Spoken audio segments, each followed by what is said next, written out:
और आप सब यहाँ आए हो, चाय पी लिया है तो फ्रेश रहोगे मेरे ख्याल से, तो सुन लेना, कुछ सवाल हो कभी भी पूछ लेना, ये ऑलमोस्ट वेलकम। तो ये इम्पोर्टेंट चीज होती है कि सेफ्टी क्यों चाहिए हमको। ये जो इनिशिएटिव दिया हुआ है Navi Mumbai sea food association में, आप देखते हैं तो रिसेंट एक्सीडेंट जहाँ हुए हैं सी फूड प्लांट में, जैसे आंध्र प्रदेश हो, अभी जो चेन्नई का डोनेसर ने हमको बताया, बेंगलोर में हुआ है, उड़ीसा में हुआ है, तो इंडिया के अलग अलग जगह पे एक्सीडेंट होते रहते हैं। कई बार एक्सीडेंट मिसयूज की वजह से होते हैं, कई बार बाईपास करने की वजह से होते हैं। और एक मेरा एक्सपीरियंस है, जो प्लांट ऑपरेटिंग टीम होती है वो अपने ओनर को ये बताना चाहती है कि हमने प्लांट के पैसे कैसे बचाए। पैसे बचाने के चक्कर में एक एक चीजें वो बंद कर देते हैं, बाईपास कर देते हैं, और इसकी वजह से एक्सीडेंट्स हो जाते हैं। फिर बाद में पता चलना बहुत मुश्किल हो जाता है, और आदमियों की मौत होना ये कॉमन कॉज है। जैसे जुम्मे सर ने बताया कि ये जो अभी तमिलनाडु में हुआ है, तो यहाँ अभी तक जितना मुझे पता चला है 18 लोगों की डेथ हो गई है, और बाकी और भी 40 लोग क्रिटिकल है। तो ये चीजें बाहर नहीं आई है, ये भी किसी को पता नहीं है कि एक्सीडेंट क्यों हुआ है। जितनी इंफॉर्मेशन आई है उससे ये कहते हैं कि वो कुछ पाइपलाइन लेडीज हॉस्टल की तरफ से जा रही थी, वहाँ पे वो वॉल कुछ लीक हो गया, तो लीक वॉल से अमोनिया अंदर चला गया हॉस्टल में, प्लेट फ्रीजर लीक हो गया, ऐसे अलग अलग बातें होती है। लेकिन हमको ये देखना है कि ये हमारे पास ना हो, और ना होने के लिए हम लोग क्या कर सकते हैं, ये हमारे लिए बहुत जरूरी है। तो ये सेफ्टी चाहिए क्यों हमको। तो एक तो हमारे प्लांट में जो आदमी काम कर रहे हैं उनकी लाइफ, उनकी सेफ्टी होनी चाहिए। और कई बार ये होता है, जैसे आपका कवर जाता है, एक जमाने में मुझे याद है यहाँ पे आसपास कुछ नहीं था, अभी आपके पूरे प्लांट के आसपास में सिटी आ गई है। कुछ दिनों के बाद लोग आपको कहेंगे प्लांट दूर लेके जाओ, हमको यहाँ और सिटी एक्सपांड करनी है। तो ये प्लांट में काम करने वाले लोग, प्लांट के आसपास जाने वाले लोग, इनकी लाइफ पे ऊपर होता है। और जो इक्विपमेंट्स हमारे पास है उसकी अगर सही मेंटेनेंस नहीं की गई तो एक्सीडेंट होता है। सेफ्टी हर चीज में जरूरी होता है। हमारे जो प्रोडक्ट हम लोग बनाते हैं उसकी क्वालिटी के लिए भी सेफ्टी बहुत जरूरी होता है। अब शायद आपको पता होगा कि अभी जो चेन्नई में तमिलनाडु में जो एक्सीडेंट हुआ, वहाँ 270 मेट्रिक टन का जो प्रोसेस सी फूड था वो सीज कर दिया है FSI लेवल में। इसका मतलब उसकी कीमत क्या है आप लोग मेरे से ज्यादा जानते हो। वो पूरा सीज हुआ है, उसको अभी प्रोसेस करना, एक्सपोर्ट करना अलाउड नहीं है। तो प्रोडक्ट की सेफ्टी भी हमारे लिए बहुत जरूरी होती है, क्योंकि इतना सारा जो प्लांट आपने बनाया है वो प्रोडक्ट बनाने के लिए, प्रोडक्ट फ्रीज करने के लिए, उसको बेचने के लिए बनाया है। अगर वही खराब हो गया तो आपकी प्लांट की कोई फायदा नहीं है।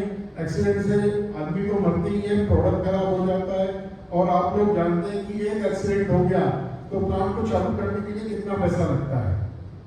ये चीज आप भी जानते हैं कितना खर्चा होता है कि आप ये प्लांट चालू करने के लिए, वापस रिस्टार्ट करने के लिए।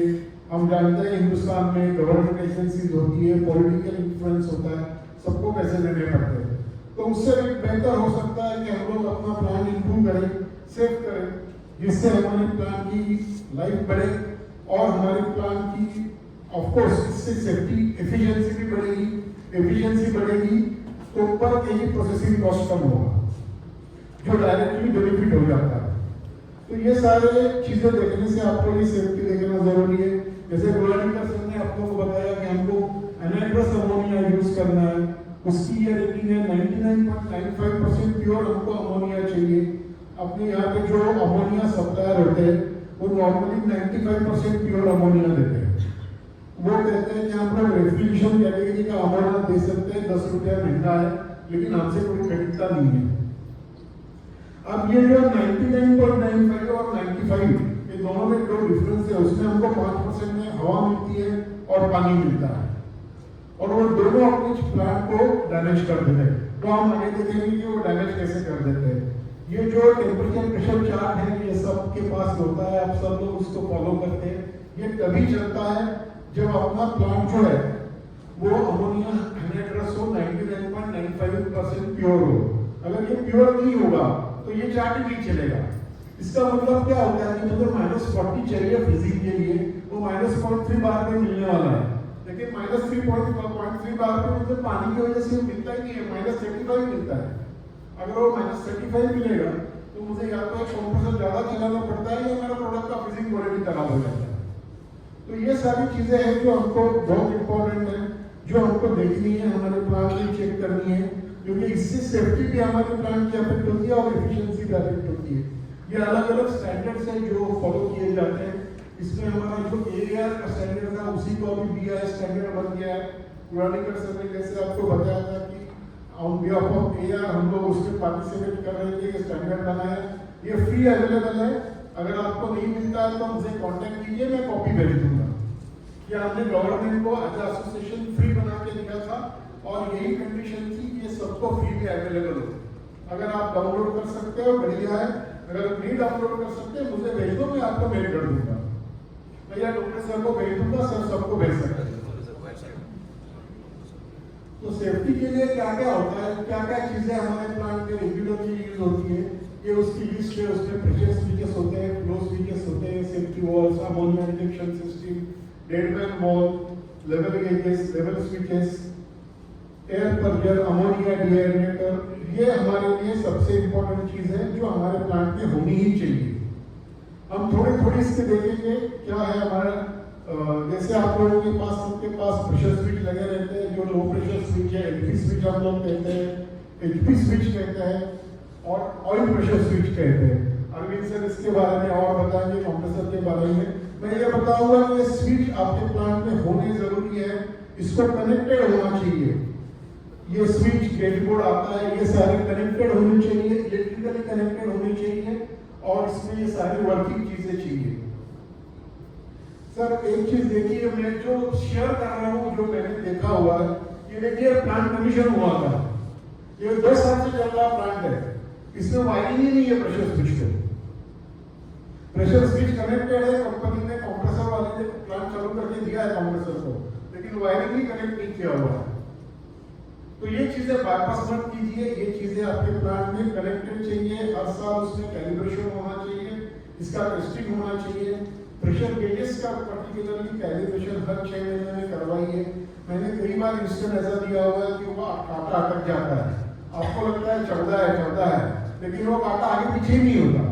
तो हर, क्योंकि क्वालिटी बहुत खराब है, अच्छे क्वालिटी के प्रेशर गेजेस मिलते नहीं है, तो प्रेशर गेजेस का कैलिब्रेशन हर 6 महीने में करवाइए। प्रेशर स्विचेस का कैलिब्रेशन हर साल करवाइए, इसको चेक करवाइए कि जो आपने सेट प्रेशर किया हुआ है उसके ऊपर वो ऑपरेट हो रहा है नहीं हो रहा है, और उसकी वायरिंग आपके स्टार्टर को, प्लांट को कनेक्ट की होगी नहीं की हुई है।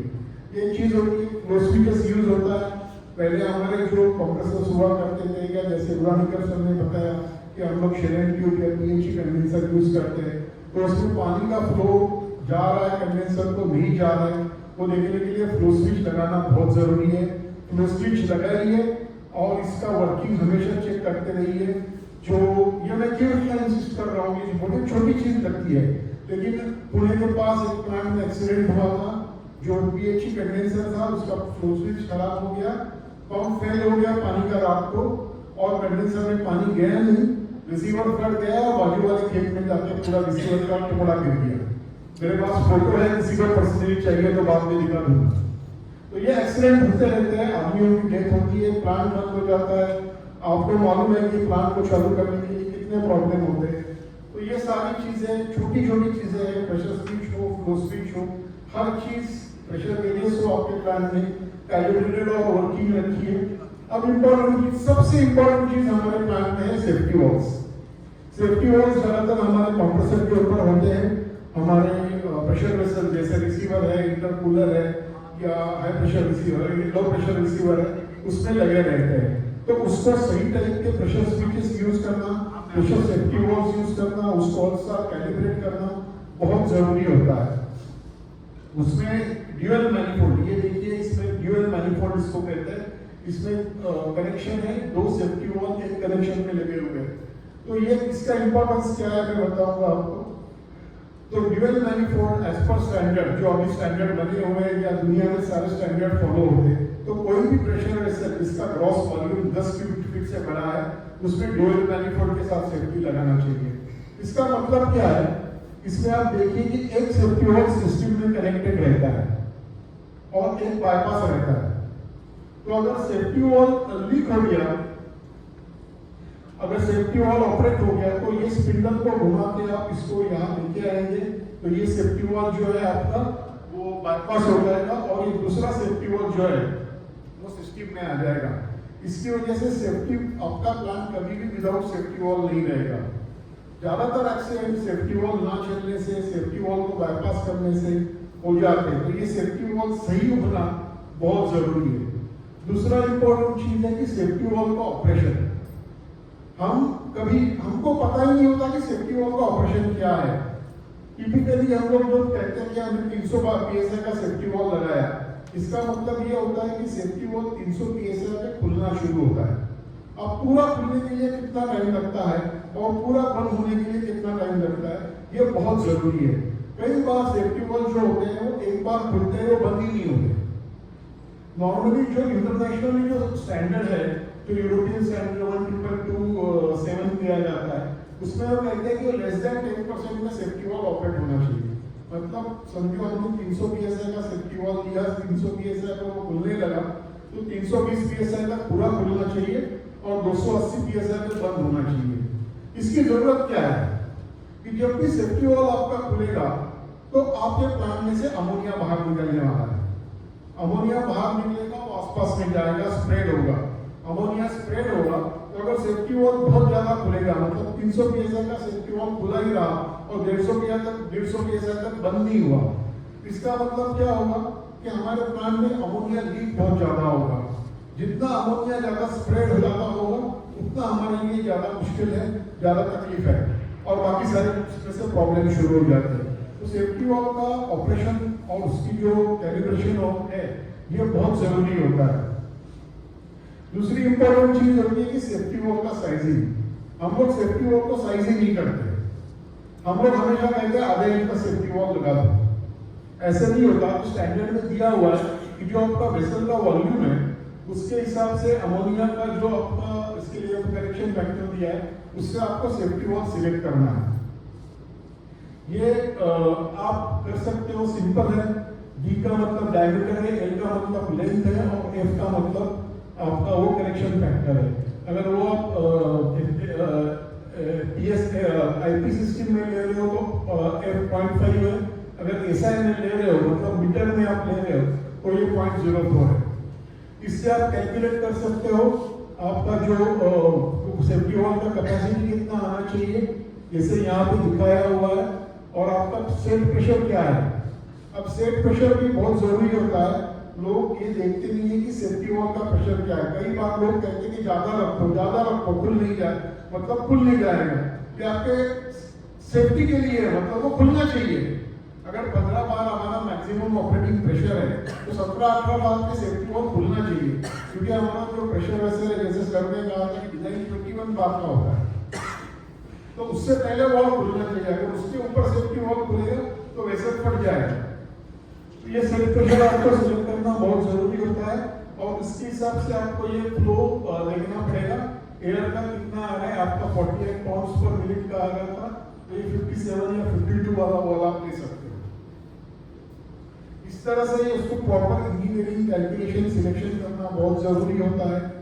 अब जो इम्पोर्टेंट चीज है वो कई बार अपने ऑपरेटर लोग या जो प्लांट वो इंस्टॉलेशन वाले वो फॉलो नहीं करते। उसमें सबसे इम्पोर्टेंट चीज है सेफ्टी वॉल के नीचे वॉल लगा देते हैं और उस वॉल को बंद कर देते हैं। 70% एक्सीडेंट जितने हुए हैं तो सेफ्टी वॉल के नीचे के वॉल बंद करने की वजह से हुए। तो सेफ्टी वॉल के नीचे कोई स्टॉप वॉल नहीं होना चाहिए और उसको कभी बंद नहीं करना चाहिए। इसलिए हमको वो ड्यूल मैनिफोल्ड लगाना है जो वॉल की तरह काम करता है, एक सेफ्टी वॉल को कनेक्ट करता है, एक को बाईपास करता है। वो कभी भी प्लांट को विदाउट सेफ्टी वॉल नहीं होने देता। दूसरा जो डिस्चार्ज पाइप है उसको आप अच्छे से रिलीज सिस्टम बना के बाहर लेके जा सकते हो। मैं आपको दिखाऊंगा आगे कि वो कैसे किया जाता है। उसको भी प्रॉपर्ली डिजाइन करना बहुत जरूरी होता है, लेकिन उसको करोगे तो जो अमोनिया सेफ्टी वॉल से निकलेगा वो बाहर नहीं जाएगा। या वो कई बार प्लांट रूम में सेफ्टी वॉल को ऐसे खोल के छोड़ देते हैं या उसका आउटलेट को बंद कर देते हैं। अगर सेफ्टी वॉल का आउटलेट बंद कर दिया तो वॉल खुलेगा कैसे? तो ये सारी चीजें जो होती है ये देखना बहुत जरूरी होता है कि आपको सेफ्टी वॉल जो आपके हैं वो सही तरह से इंस्टॉल किए हुए हैं, उसकी कनेक्शन सही की हुई है, उसका रिलीज पैकिंग सही किया हुआ है और उसका कैलिब्रेशन हर साल करना बहुत जरूरी होता है और हर 5 साल के बाद सेफ्टी वॉल को रिप्लेस करना है। हम लोग एक बार 30 साल पहले लगाए हुए सेफ्टी वॉल को आज तक चलाते आ रहे हैं, हमको मालूम भी नहीं कि हमारे प्लांट में ऑपरेट हो रहा है नहीं हो रहा है। तो ये सबसे हमारे प्लांट में सबसे निग्लेक्टेड और सबसे इंपॉर्टेंट चीज है। ये ड्यूअल मैनिफोल्ड का वर्किंग दिखाता है, ये जो है ये इसमें आगे इंडिकेशन लगा हुआ है, जब सेफ्टी वॉल ऑपरेट होगा तो ये इंडिकेशन ऊपर चला जाएगा और आपको पता चल जाएगा। ये देखिए ये सेफ्टी वॉल अभी इसको पावर किया था तो सेफ्टी वॉल पॉपअप हो गया और ये उसको खुल गया। ये ड्यूअल मैनिफोल्ड को वो क्या कर रहा है, पोजीशन चेंज कर रहा है। इससे क्या होगा, ये सेफ्टी वॉल जो है वो बाईपास हो जाएगा और ये सेफ्टी वॉल सिस्टम में आएगा। इससे आपको पता चल जाएगा कि एक सेफ्टी वॉल हमेशा सिस्टम में कनेक्टेड रहेगा। आप देखिए अब ये उसको वापस सप्लाई देगा तो ये खुल जाएगा। तो ये सेफ्टी वॉल खुल गया, आप देखिए ये नहीं खुला है। इससे क्या होता है कि एक ही सेफ्टी वॉल सिस्टम में रहेगा, एक ही चलेगा, लेकिन कहीं भी विदाउट सेफ्टी वॉल प्लांट नहीं रहेगा।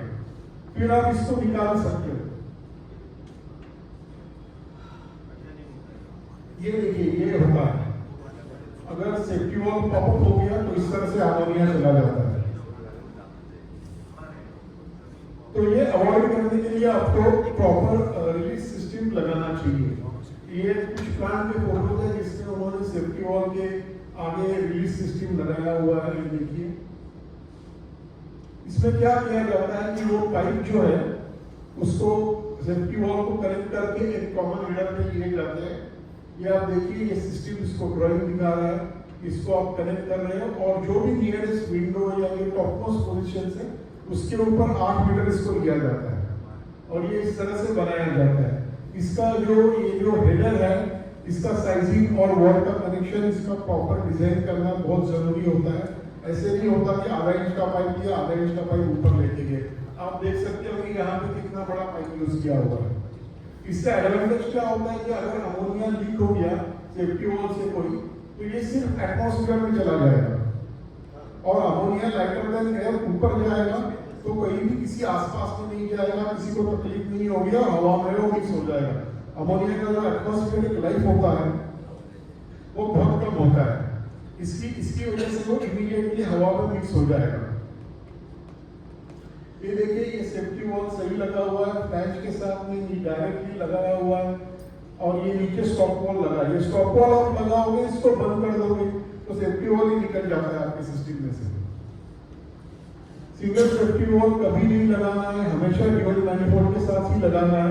ये एकदम सबसे गलत है क्योंकि ये वॉल बंद होने के बाद पूरा रिसीवर जो है वो विदाउट सेफ्टी हो जाता है।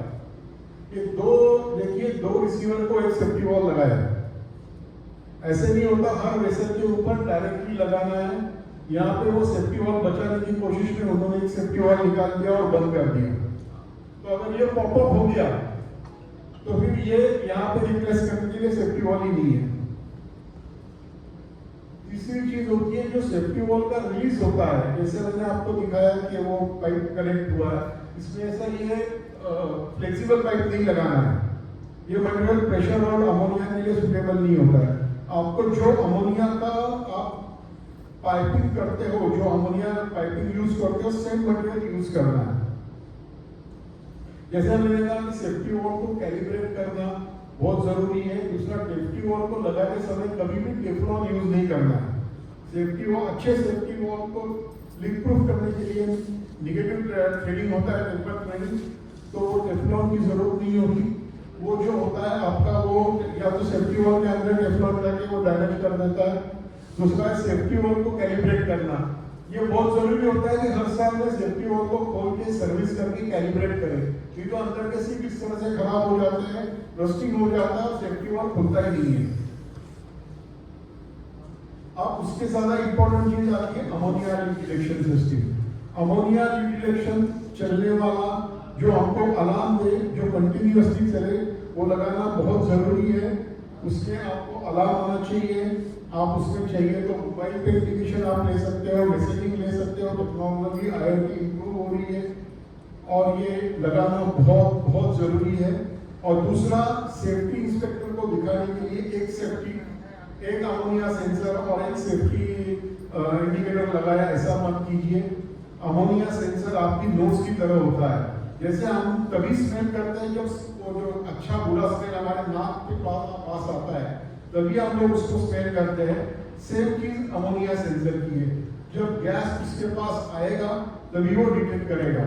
ऐसे होगा नहीं कि एक कॉर्नर में सेंसर लगाया और उस कॉर्नर में अमोनिया लीक होगा और वहां से यहाँ हवा नहीं आ रही है तो अमोनिया सेंसर काम नहीं करेगा।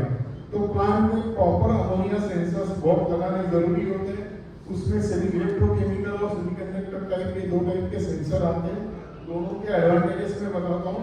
सेमीकंडक्टर सेंसर का एडवांटेज होता है लो कॉस्ट है, उसकी लाइफ 5 से 6 साल होती है, और जो इलेक्ट्रोकेमिकल सेंसर है उसकी लाइफ 3 साल 4 साल होती है। लेकिन सेमीकंडक्टर सेंसर का एक डिसएडवांटेज होता है कि वो जो नियर बाय गैसेस है स्पेक्ट्रम वाले, जैसे क्लोरीन है, हाइड्रोक्लोरिक एसिड है, या जो आपका इवन प्रोपेन है, उससे सेमीकंडक्टर सेंसर कभी कभी रॉन्ग अलार्म देते हैं। आप सीफूड प्लांट में क्लोरीन डोसिंग करते हैं तो वो क्लोरीन डोसिंग की वजह से भी आपको गलत अलार्म आ सकता है। इसके लिए आपको इलेक्ट्रोकेमिकल सेंसर लगाना चाहिए। ये सेंसर कभी भी मिस अलार्म नहीं देता। दूसरा, ये सबसे लो PPM में, मतलब 10 PPM में भी हमको अलार्म दे सकता है। तो ये बहुत जरूरी है कि हम सही टाइप के सेंसर यूज करें और इसको हम लोग प्रॉपरली लगाए, इक्विपमेंट के ऊपर लगाए। ये जो कुछ डेफिनेशंस लिखी हुई है, recommended exposure limit, TWA time weighted average value, short term exposure limit, ये सारे इंटरनेशनल वैल्यू जो पर्टिकुलरली अमेरिका में ओशा या US में ISO सिस्टम्स फॉलो होते हैं, उसमें ये यूज होती है। इंडिया में भी धीरे धीरे आ रही है। तो इसका सबका मतलब क्या होता है? इस सब का मतलब ये है कि हमको कितने PPM में हम लोग काम कर सकते हैं, ये हम लोग क्या कर सकते हैं। तो टिपिकली 25 to 35 PPM जो वैल्यू है, उसमें आदमी 8 घंटे के लिए काम कर सकता है अमोनिया के एक्सपोजर को, और उसको कुछ तकलीफ नहीं होगी, जिंदगी में प्रॉब्लम नहीं आएगा। लेकिन उससे ज्यादा अगर लीकेज हो गई तो फिर आदमी को तकलीफ हो सकती है, प्रॉब्लम हो सकता है। ये एक चार्ट है, ये अलग अलग दुनिया में जो अलाउड लेवल से, जैसे ऑस्ट्रेलिया में 25 PPM है तो 35 PPM अलाउड है। आप इटली में जाओगे तो 20 to 50 PPM अलाउड है।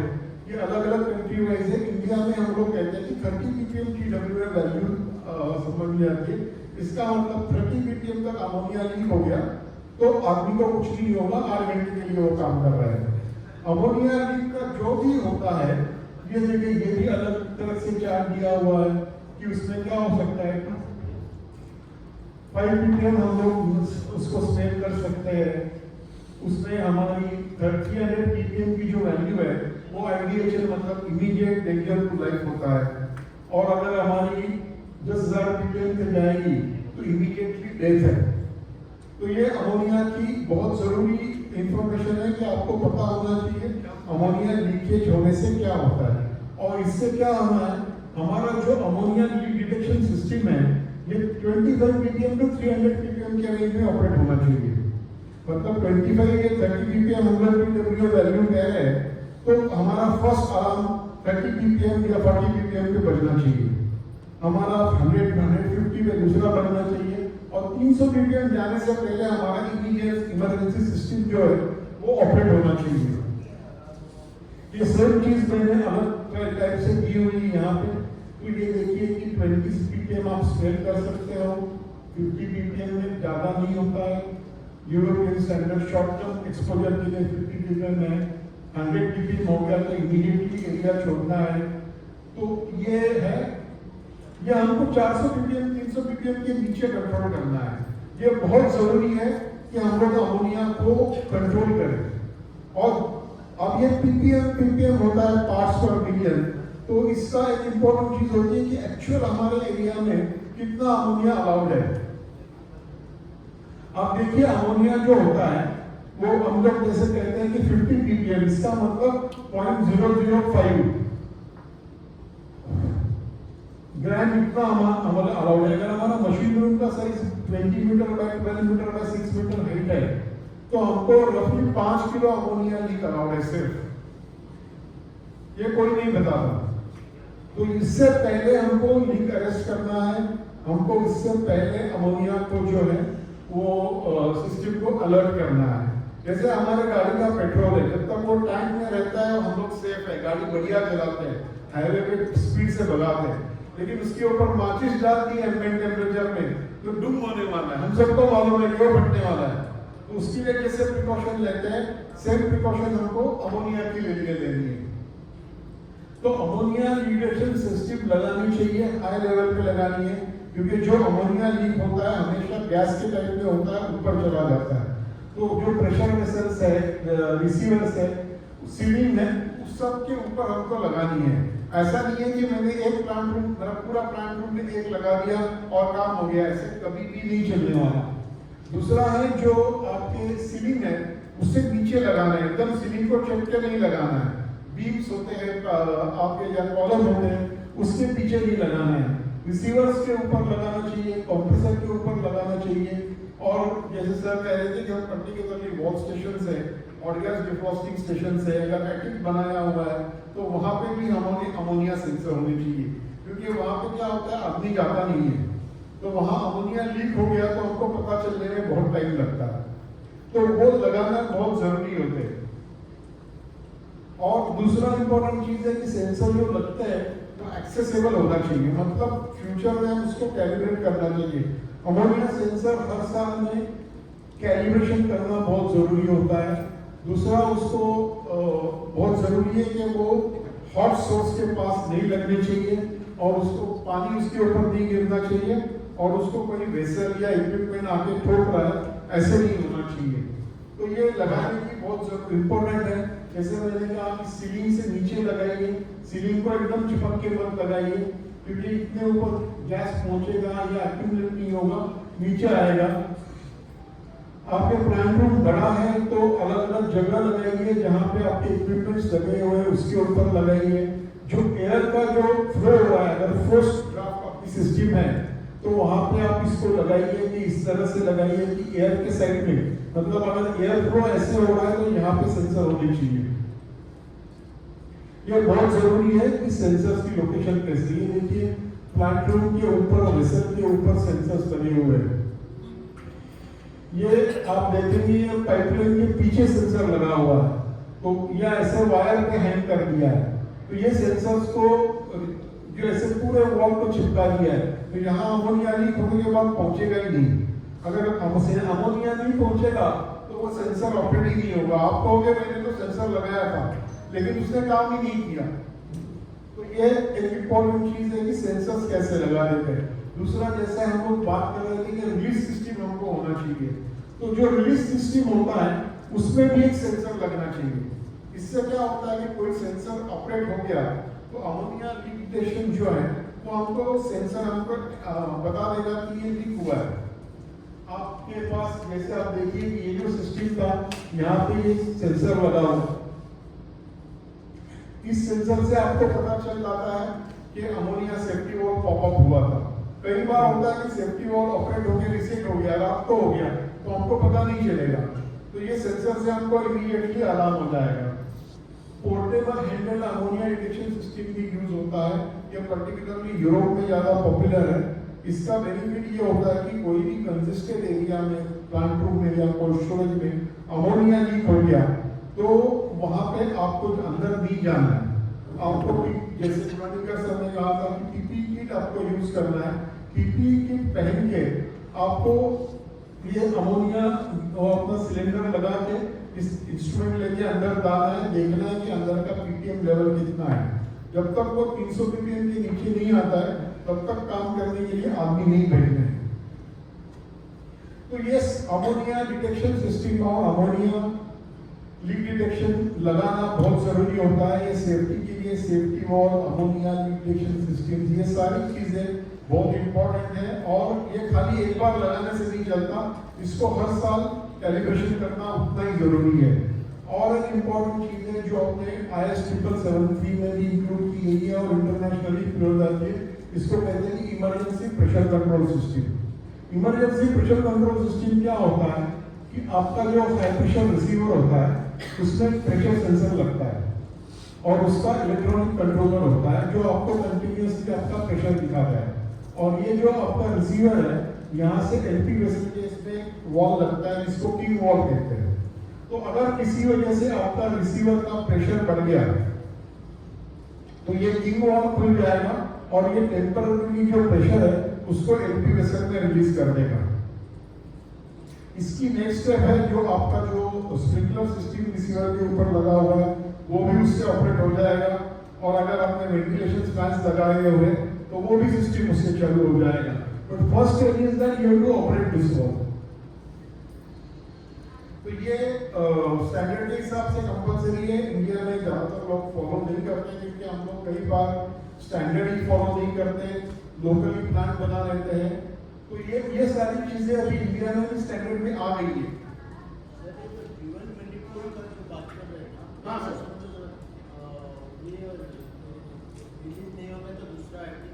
Yes sir. ये नहीं ऐसा नहीं सर, अगर एक सेफ्टी वॉल ऑपरेट हो गया तो उसको हम लोग बाईपास करके दूसरा सर्किट में लेंगे और इसको हम कैलिब्रेशन के लिए या रिप्लेसमेंट के लिए लगा सकते हैं। मैकेनिकली ऑपरेटेड है। डेडमैन वॉल या spring loaded oil drain wall ये बहुत इंपॉर्टेंट वॉल है। हम जब भी प्लांट में से कभी ऑयल ड्रेन करने लगते हैं तो एक नॉर्मली हैंड ऑपरेटेड वॉल लगा देते हैं, जिससे क्या होता है कि जो अगर हम लोग हैंड ऑपरेटेड वॉल से करने लगे वो कई बार ये होता है कि वहां से ऑयल आता नहीं है तो वो ऑपरेटर उसको ठोकता है थोड़ा। जैसे वो ठोक देता है वहां से ऑयल भी निकल जाता है, अमोनिया भी आता है। तो अमोनिया आने से वो अनकॉन्शियस हो जाता है या ये होगा और भाग जाता है। अगर वो वॉल बंद किए बिना भाग गया तो पूरे प्लांट रूम में अमोनिया स्प्रेड हो जाता है। तो ये वॉल क्या है, ये स्प्रिंग लोडेड वॉल है, हैंडल है इसमें। अब इस हैंडल को दबाओगे तभी ये वॉल खुलेगा। जब आप इस हैंडल को छोड़ दोगे या ऑपरेटर भाग जाएगा तो ये वॉल ऑटोमेटिकली बंद होगा। इससे क्या होता है कि अगर वो भाग गया है, वो अनकॉन्शियस हो गया तो भी आगे अमोनिया आना बंद हो जाता है। तो ये लगाना बहुत जरूरी होता है। इसको कहाँ लगाते हैं हम लोग, जैसे एलपी वेसल है उसका जो हमारा स्टैंड पाइप है ऑयल ड्रेन करने के नीचे कनेक्शन रहता है, कंप्रेसर का ऑयल सेपरेटर होता है, इंटरकूलर होता है। जहाँ जहाँ ऑयल ड्रेन पॉइंट हम देते हैं सब जगह इसको लगाना चाहिए। एक स्टॉप वॉल और एक रेगुलेटिंग ये ड्रेन वॉल के साथ लगाना है। तो नॉर्मली ये स्टॉप वॉल बंद रहेगा और अब जब इसको ऑपरेट करना होगा तो इसको हम खोलेंगे, फिर ड्रेन करेंगे, फिर इस वॉल को बंद करेंगे, फिर एक बार वापस ये वॉल ऑपरेट करके यहाँ कुछ बीच में स्टक हुआ है तो उसको ड्रेन कर देंगे। तो इससे आदमी को, हेल्थ को और अमोनिया स्प्रेड होना, ये सारी चीजें बच जाती है। और एक इम्पोर्टेंट चीज है, अच्छी क्वालिटी की लेवल गेज लगाना बहुत जरूरी है। ये देखिए ये ग्लास ट्यूब कई बार लगाया जाता है और एक ग्लास ट्यूब लीक हो सकता है, ये फट जाता है, टूट जाता है। कॉस्ट सेव करने से इस तरह से उससे बेटर है आप एक पूरा कंट्रोल और सेफ ये लेवल गेज लगाइए। इसमें ये लेवल गेज का एक पैरामीटर होना बहुत जरूरी है। इसकी जो इनलेट कनेक्शन है उसमें नॉन रिटर्न वॉल का फंक्शन होना चाहिए। तो अगर किसी वजह से ये जैसे ग्लास टूटा हुआ है, ऐसी गेज कहीं ब्रेक हो गई तो अमोनिया बाहर नहीं निकलेगा। तो ये चीजें हमको देखनी है, छोटी छोटी चीजें होती है। सर ने कहा था कि प्लांट के ऑडिट में ये चीजें आपको बाहर निकल आ सकती है कि आपके प्लांट में क्या चीजें मिसिंग है, क्योंकि हम जो चीज हर दिन देखते हैं उसमें प्रॉब्लम हम लोग देखते नहीं है। ये ऑयल स्विच और रेफ्रिजरेंट स्विच है, इसमें हम लोग ऑयल सेपरेटर में लगा सकते हैं, कंप्रेसर में लगा सकते हैं कि अगर ऑयल लेवल ज़्यादा बढ़ गया तो इससे हमको अलार्म आ जाएगा। इसका और एक बढ़िया फंक्शन है, कंप्रेसर के सक्शन में लगा सकते हैं। तो ये लिक्विड को सेंस करता है, गैस को सेंस नहीं करता। अगर कंप्रेसर में लिक्विड आता है तो ये आपको अलार्म देगा। तो ये एडवांटेज, ये अभी नया टेक्नोलॉजी आया हुआ, ये गैस और लिक्विड में डिस्टिंग्विश करता है। सिर्फ अमोनिया लिक्विड होगा तो आपको अलार्म देगा। ये कैपेसिटर स्टेट टेक्नोलॉजी के ऊपर चलता है। तो ये सारी चीजें हैं जो हमारे कंट्रोल्स में कहूँगा जो हमें लगाने बहुत जरूरी है, जिससे प्लांट की ऑपरेशन और सेफ्टी कंटिन्यूसली इंप्रूव होती जाएगी। दूसरी, जैसे गुरानीकर सर ने कहा था कि अमोनिया की प्यूरिटी, अमोनिया में आने वाला पानी और अमोनिया में आने वाली एयर, ये भी हमारे प्लांट को बहुत अफेक्ट करती है। इससे भी काफी एक्सीडेंट हुए हैं। तो ये क्या होता है इसके बारे में थोड़ा जानेंगे। टेक्निकली हमारे प्लांट में सिर्फ रेफ्रिजरेंट होना चाहिए और सिर्फ कंप्रेसर में ऑयल होना चाहिए, बाकी कोई चीज नहीं होनी चाहिए। उसके सिवा जो भी है, पानी है, हवा है, ये हमारे यहाँ आदमी हमारे लिए बढ़िया है, लेकिन प्लांट के लिए बढ़िया नहीं है। तो ये कंटेमिनेशन कंटिन्यूसली चलता है। जैसे एयर अगर आ गई तो वो ना कंडेंस होती है ना इवेपोरेट होती है। तो जैसे वो रेफ्रिजरेंट के साथ एयर घूमेगी तो कंप्रेसर का डिस्चार्ज प्रेशर बढ़ेगा, और एयर का प्रेशर जो होता है वो अमोनिया के प्रेशर में ऐड हो जाता है, जिसकी वजह से आपका जो टोटल प्लांट का प्रेशर बढ़ता है। जो आपका टोटल जो बढ़ा हुआ प्रेशर है उससे कंडेंसर का प्रेशर बढ़ेगा, कंडेंसर का प्रेशर बढ़ेगा, स्केलिंग बढ़ेगा, और उससे आपका जो प्लांट जो है उसकी टोटल सेफ्टी कम हो जाती है, क्योंकि you are operating at high pressure. तो ये एयर से प्रेशर बढ़ता है, इलेक्ट्रिसिटी बढ़ती है, कंप्रेसर की जो स्पेयर पार्ट्स है उसकी लाइफ खराब हो जाती है और ऑयल खराब हो जाता है। इसकी वजह से हमारे प्लांट में एक्सीडेंट हमेशा होते रहते हैं। तो ये बहुत जरूरी है कि हम प्रेशर को कंट्रोल करें। या तो फिर आपका क्या होगा, प्रेशर बढ़ेगा तो कंडेंसर का प्रेशर बढ़ेगा, आपका कंप्रेसर हाई डिस्चार्ज प्रेशर पे ट्रिप होगा, ऑपरेटर को प्लांट चलाना है तो हाई डिस्चार्ज प्रेशर का स्विच को बाईपास कर देगा और कंप्रेसर फट जाएगा। तो ये चीजें बहुत जरूरी होती है। तो एयर को निकालना, एयर को कंटिन्यूसली निकालना बहुत जरूरी होता है। नॉर्मली एयर जो होती है वो हाई प्रेशर साइड में एक्यूमुलेट होती है। अगर आप इवेपोरेटिव कंडेंसर यूज कर रहे हो तो हमेशा जो आपका जो अमोनिया है अंदर उसके साइड में आएगी और वो हीट ट्रांसफर कैपेसिटी को भी लिमिट कर देती है। टिपिकली एयर अगर आपकी 4-5% एयर आ जाएगी तो आपकी 8 से 10% पावर बढ़ जाती है। तो आती कहाँ से एयर? एयर एक तो आती है जब हमारे लो टेम्परेचर प्लांट होते हैं जो वैक्यूम में चलते हैं। तो वैक्यूम में चलने वाले प्लांट से कंटिन्यूसली एयर अंदर आती रहती है, क्योंकि वैक्यूम का मतलब एम्बिएंट प्रेशर से कम प्रेशर है। तो वहां पे कोई लीक होगा तो अमोनिया बाहर नहीं आएगा, एयर अंदर जाएगी। दूसरा, हम लोग जो चार्जिंग करते हैं, ऑयल चार्ज करते हैं, अमोनिया चार्ज करते हैं, उसके साथ में अंदर जाती है। कोई मेंटेनेंस के लिए पार्ट खोलते हैं उसके लिए एयर अंदर चली जाती है। और जो हमारा और एक इम्पोर्टेंट चीज होती है कि अमोनिया जो हम लोग ले रहे हैं वो अगर प्योर नहीं होगा तो उसमें भी नाइट्रोजन होता है। नाइट्रोजन जो है वो हमारी जो ऑपरेटिंग रेंज में है उसमें ना कंडेंस होता है ना वो इवेपोरेट होता है। तो उसकी वजह से भी वो एयर मतलब नॉन कंडेंसेबल गैस की तरफ बढ़ता रहता है, और जिसकी बढ़ने से वजह से हमारा डिस्चार्ज प्रेशर बढ़ता है। पर्जिंग को एयर का निकालने के लिए क्या किया जाता है वो उसको पर्जिंग कहते हैं। तो मैनुअल पर्जिंग और ऑटोमेटिक पर्जिंग ये दो टाइप होते हैं। मैनुअल पर्जिंग हमारे यहाँ पे इंडिया में बहुत पॉपुलर है। इसमें होता क्या है कि आप रिसीवर या कंडेंसर में से, कंडेंसर के इनलेट में आप टैपिंग पॉइंट लेते हो, रिसीवर के ऊपर टैपिंग पॉइंट लेते हो और उसको सिस्टम में कनेक्ट करके, ये देखिए ये टिपिकल है, रिसीवर से आप एक वॉल से टैंक में लेते हो। ये प्रैक्टिकल जैसे होना चाहिए, इसमें हम लोग कुछ भी फॉलो नहीं करते। प्लांट को पूरा बंद करना चाहिए, लिक्विड स्टेबल हो जाना चाहिए, फिर या तो आप इस कंडेंसर के इस पर हीट पॉइंट से निकाल सकते हो या रिसीवर से निकाल सकते हो। मैंने कई बार देखा है कि लोग रनिंग प्लांट में रिसीवर के पास एक पानी का छोटा सा बॉटल रख के उसमें वो वॉल खोल देते हैं और उसके साथ में अमोनिया भी निकलता है और एयर निकलते निकलते अमोनिया ज़्यादा निकल जाता है। सेम चीज होती है कंडेंसर का, जब इनलेट का वो हम लोग खोलते हैं तो अमोनिया बाहर आ जाता है, वो स्प्रेड हो जाता है, आसपास में लोग आ जाते हैं आजू बाजू वाले। मैनुअल पर्जिंग 20 साल पहले, 25 साल पहले इकोनॉमिकल था, आदमी करने वाले अपने पास एम्प्लॉयज मिलते थे जो अमोनिया की रिस्क ले ले। दूसरा, प्लांट सिटी के बाहर हुआ करते थे तो थोड़ा सा अमोनिया लीक हो गया तो भी प्रॉब्लम नहीं होता था। और तीसरी इंपॉर्टेंट चीज ये होती थी कि प्लांट छोटे होते थे, तो थोड़ी देर इसको बंद करके आप अमोनिया को 2-4 घंटा बंद रख के पर्जिंग कर सकते थे। अभी प्लांट की कैपेसिटी मैक्सिमम हो गई है, आपकी स्पेस उतनी नहीं है, उसमें प्रोसेसिंग कैपेसिटी बढ़ गई है, जिसकी वजह से आपका प्लांट का जो रनिंग है वो कंटिन्यूस हो गया है। आप प्लांट बंद नहीं कर सकते, पर्टिकुलरली सी फूड में तो इंडस्ट्री में जब सीजन में माल आता है तो आप बिल्कुल उसको बंद नहीं रख सकते, आपको हर मिनट में आपको फ्रीजिंग करना है। इसके लिए जो ये फॉलो दिया हुआ है, सिस्टम दिया हुआ है, कैसे उसको करना है, इससे बेटर सिस्टम अभी हो गया है, टेक्नोलॉजी इंडिया में डेवलप हो गई है कि हम लोग ऑटोमेटिक पर्जिंग करें। ऑटोमेटिक पर्जिंग से क्या होता है कि कंटिन्यूसली एयर निकल जाता है, जो मैनुअल पर्जिंग की रिस्क होती है, अमोनिया लीक हो जाए, आदमी हो जाए, प्लांट बंद करे, आदमी को रिस्क होती है, वो सारी चीजें खत्म हो जाती है।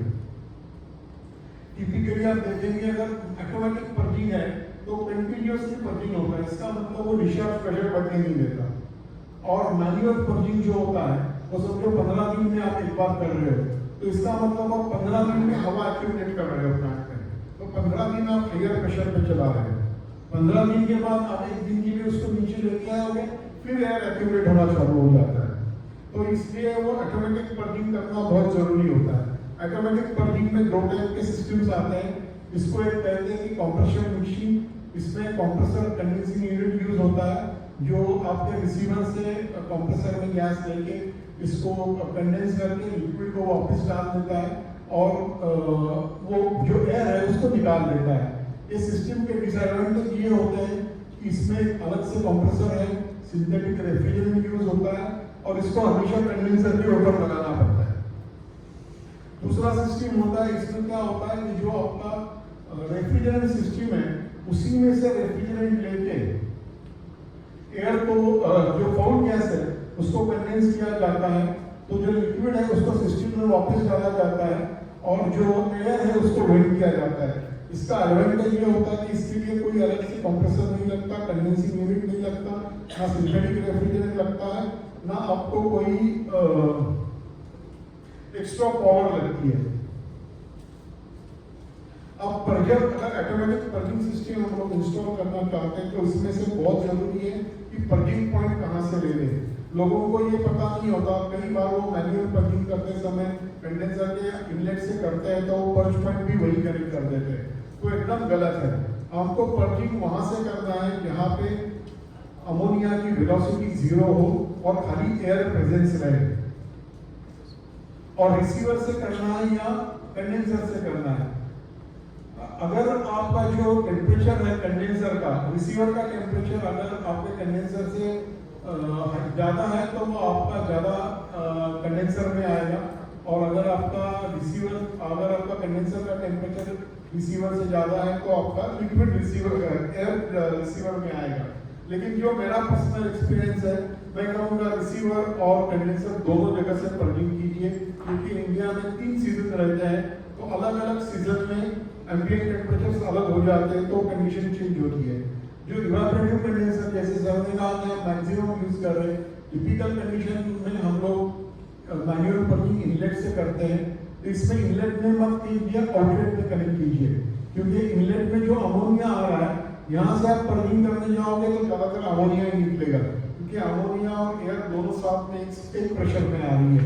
लेकिन जैसे जैसे कंडेंस होता जाएगा तो जो लिक्विड है अमोनिया है वो लिक्विड बन जाएगा, और जो गैसेस फॉर्म में रहेगा वो एयर रहेगा, तो वो एयर निकालना बहुत ज्यादा आसान हो जाता है। और ये ऑनलाइन होता है, इसका मतलब ये होता है कि जो हमारी सिस्टम चल रही है, ऑनलाइन प्लांट चल रहा है, उसमें से होता है। तो ये जो आपका कंडेंसर का आउटलेट है उसमें इमीडिएटली आपको ये पर्ज पॉइंट लेना है, उसके आगे नहीं लेना है, इमीडिएटली कंडेंसर के आउटलेट में ये कनेक्ट करना है, ये बहुत जरूरी है। अगर रिसीवर है तो रिसीवर में जहां पे लिक्विड अंदर आता है उसके बाजू में पर्ज पॉइंट नहीं लेना है, क्योंकि यहाँ से अमोनिया के वेपर ज्यादा आएंगे। अगर आप उसको फार एंड में लोगे तो यहाँ से आपको एयर ज्यादा मिलेगी। ये देखिए जैसे ये पीएचई कंडेंसर है, तो इसको पर्जिंग पॉइंट यहाँ पे लिया हुआ है, ये कभी भी ये यू ट्रैप से पहले लिया हुआ है। ये एटमॉस्फेरिक कंडेंसर है, उसमें कॉमन हेडर पे लिया हुआ है। इवेपोरेटिव कंडेंसर है तो ये यहाँ से लिया हुआ है। तो तो ये बहुत जरूरी है कि हम लोग सही पर्च पॉइंट लगाएंगे। ये ऐसे यू ट्रैप मत कीजिए। ये यू ट्रैप से आप, इसका मतलब ये है कि आप हवा नहीं जाने दे रहे हो, सारी हवा यहाँ कंडेंसर में ब्लॉक कर रहे हो। वैसे ही पर्जर का जो इनलेट लाइन है, वहाँ जो कंडेंसर का इनलेट लाइन है, वहाँ से पर्च पॉइंट मत लीजिए। तो ये पर्च पॉइंट लेना बहुत जरूरी है, सही तरीके से लेना बहुत जरूरी है। ये टिपिकल ड्राइंग्स है, ये आप इसमें ड्राइंग निकाल रहे हैं कैसे पर्जर कनेक्ट करना है। कोई सी को चाहिए हो तो जरूर बताइए, भेज दूंगा। ग्रेविटी सिस्टम हो या पंप सिस्टम हो, उसमें हम लोग लगा सकते हैं। ये टिपिकल केस स्टडी है। आइसक्रीम प्लांट था, इनका प्रेशर 16 kg में चलता था भुवनेश्वर में। पर्जर लगाने के बाद ये 12 kg में चलने लगा, तो उससे एक कंप्रेसर ही बंद हो गया, क्योंकि रेफ्रिजरेशन कैपेसिटी इंप्रूव हो गई और प्लांट की लाइफ भी बढ़ गई। ये टिपिकल फ्रीजिंग प्लांट जो -40 का चलता है, उसमें आप देखेंगे अगर 500 किलोवाट रेफ्रिजरेशन कैपेसिटी है, तो आप एक साल में कम से कम 8 से 9 लाख रुपए का सेविंग हो सकता है। दूसरी इंपॉर्टेंट चीज है पानी। बुलानीकर सर भी कह रहे थे कि पानी से हमको प्लांट को प्रोटेक्ट करना है। वो क्यों करना है? क्योंकि अमोनिया और पानी, ये दोनों चीजें ऐसी है जो इमीडिएटली मिक्स हो जाती है, हाई एफिनिटी है, दोनों इमीडिएटली मिक्स हो जाते हैं। ये कुछ वीडियोज है, आप देखिए कैसे पानी आ रहा है इसमें से, वॉल से, सक्शन लाइन में से। ये हमको पता नहीं होता कि हमारे प्लांट में कितना पानी है।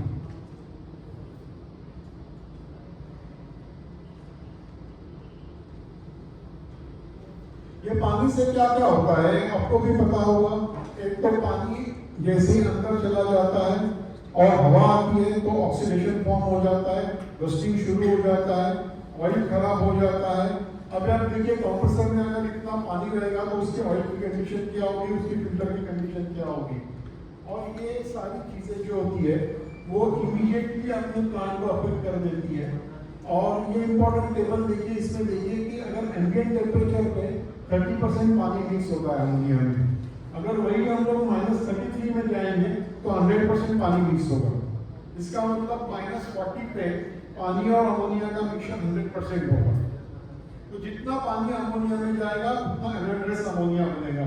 उससे क्या होता है, एक तो पहले जो होता है वो अमोनियम हाइड्रोक्साइड बन जाता है, जो उसके जो आयंस है वो सब गैल्वेनिक करते हैं, मतलब रस्टिंग शुरू हो जाता है प्लांट के अंदर।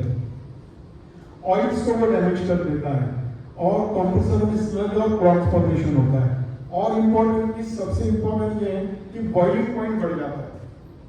जैसे हमारा -0.3 पे -40 हमको मिलना चाहिए, अगर 20% पानी हो गया तो वो -36 ही मिलता है, क्योंकि अमोनिया का बॉइलिंग पॉइंट बढ़ जाता है। इससे क्या होता है कि हमको या तो टेम्परेचर नहीं मिलता या हमको ज्यादा कंप्रेसर चलाना पड़ता है, रेफ्रिजरेशन कैपेसिटी बढ़ानी पड़ती है, या कंप्रेसर लोअर सेक्शन पे चलाना पड़ता है। मेरा एक्सपीरियंस है, मैंने देखा है -40 चलाने के लिए, -40-42 के लिए वो -47 -48 पे प्लांट चला रहे हैं। तो ये पानी की वजह से होता है, आपकी रेफ्रिजरेशन कैपेसिटी बढ़ जाती है। पानी आता कहाँ से है? लोग कहते हैं कि हमारे प्लांट में पानी आएगा कहाँ से। एक तो वो कई बार हमारे जो लोग प्रेशर वेसल्स वगैरह बना देते हैं, वो हाइड्रो टेस्टिंग करते हैं, पानी अंदर डाल के टेस्ट करते हैं, फिर पानी निकलेगा कैसे बाहर। और दूसरा, रनिंग कंडीशन में भी पानी आ जाता है। कई बार आप देखो जब प्लांट का इंस्टॉलेशन चालू रहता है, पाइप्स होते हैं, वेसल्स होते हैं, वो खुले पड़े रहते हैं साइड पे, उसके अंदर मॉइस्चर अंदर जम जाता है, ड्यू अंदर आ जाता है। एयर से प्रेशर टेस्टिंग किया जाता है, तो एयर एम्बिएंट एयर हो गया, मुंबई के पास हो, सी शोर के पास हो, तो आपकी ह्यूमिड एयर है, उससे एयर के साथ में अंदर पानी भी आएगा। फिर कंटिन्यूअसली चलता रहता है हमारा प्लांट, उसमें कोई हीट एक्सचेंजर लीक हो गया तो पानी अंदर आ सकता है, हवा के साथ पानी आता है और अमोनिया के साथ भी पानी आता है। जो मैंने कहा कि 95% प्योर अमोनिया आता है, उसमें 5% में पानी बहुत ज्यादा होता है। तो ये सारी चीजें होती है जो कंटिन्यूअसली निकालती है। और एक चीज, जैसे मैंने अभी आपको एयर पर्जर के बारे में बताया, तो हम लोग जब एयर पर्जिंग करते हैं, इसका मतलब क्या है कि हमारे प्लांट में कहीं ना कहीं से अंदर एयर आ रही है। तो जो एयर अंदर आ रही है, वो एयर जो है वो उसके साथ में मॉइस्चर भी आता है। पर्जर तो एयर को निकाल देता है, लेकिन जो पानी है वो अमोनिया में मिक्स हो जाता है, मॉइस्चर अमोनिया में मिक्स हो जाता है, वो वही रहता है। तो ये सारी चीजें होती है। जैसा मैंने इफेक्ट बताया कि कोरोजन होता है, ऑयल खराब हो जाता है और कंप्रेसर का लाइफ खराब हो जाता है। जैसे वो स्लज फॉर्मेशन होता है, वो लाइन में अंदर आ जाता है, जिसकी वजह से वेसल्स प्रेशर ड्रॉप्स हो जाते हैं। तो जैसे वो लाइन का अंदर स्लज फॉर्म होता है तो इफेक्टिव एरिया कम होता है, मतलब प्रेशर ड्रॉप बढ़ जाते हैं।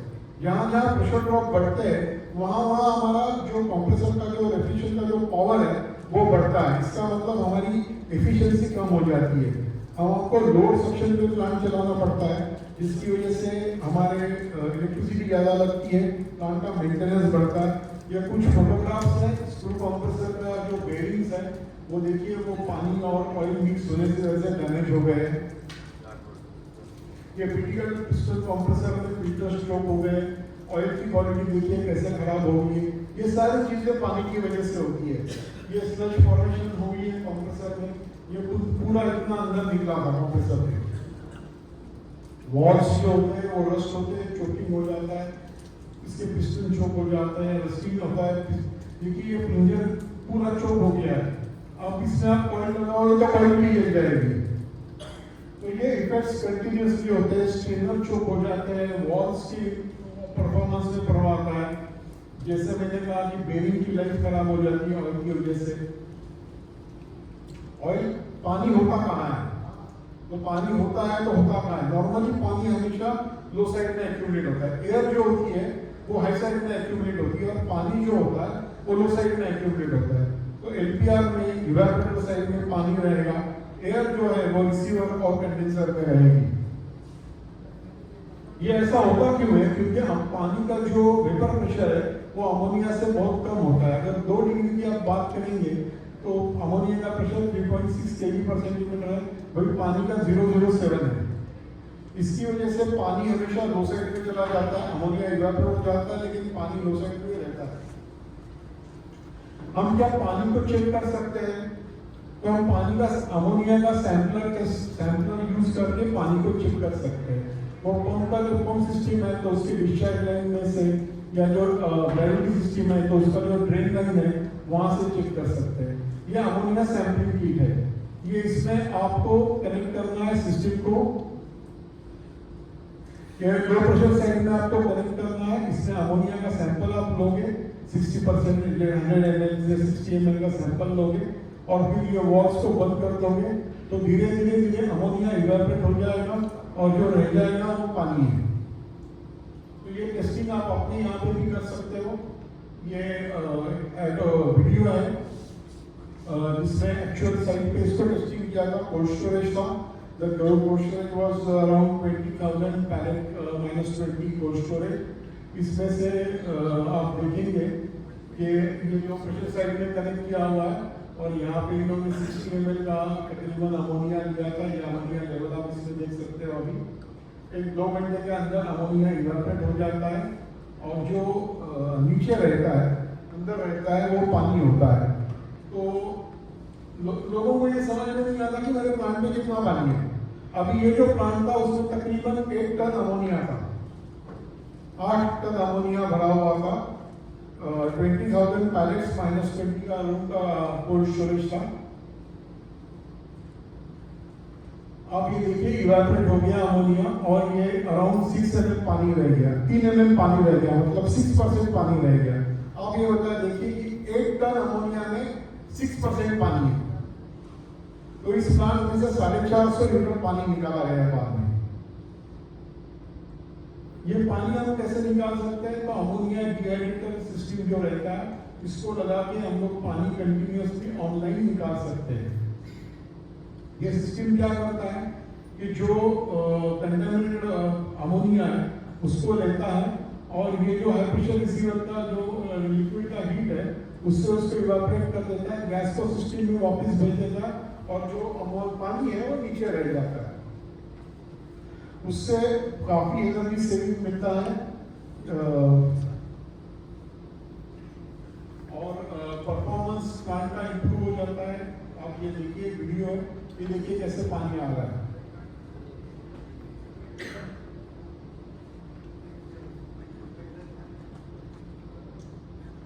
पानी, ऑयल, डर्ट ये सारा निकल जाता है प्लांट में से। अब ये लेफ्ट साइड वाला जो वीडियो है ये बर्थिंग के ऑपरेशन का वीडियो है। ये लेफ्ट साइड वाला पर्दा जो है ये लगाया हुआ था दुबई में, टेरेस पे लगा हुआ है, opening eight 20 degree ambient temperature. और राइट वाला जो है ये सीफूड प्लांट में लगाया था आंध्र प्रदेश में, वहाँ पे प्लांट -40 में चलता था, -48 में चलता था। ये पानी निकालने के बाद वी रीच टू अराउंड -42। जो और कुछ सेफ्टी इक्विपमेंट से जो होता है कि जैसे मैंड्रैप अलार्म है, ये स्विच लगता है अंदर कोर्ट रूम के अंदर, अगर आदमी फंस जाएगा तो वो स्विच दबाएगा और आपको ऑडियो अलार्म मिल जाएगा, ऑडियो विजुअल अलार्म मिल जाएगा। और ये इनबिल्ट बैटरी आता है, इसकी वजह से आपको क्या होता है कि पावर चला जाए तो भी ये इंडिपेंडेंटली फंक्शन करता है। अब इसके लिए जैसे गुरानीकर सर ने भी बात की थी, ऑडिट की बात की थी, इंसुलेशन खराब होने की, पाइप की लाइफ की, वेसल्स की थिकनेस की बात की थी।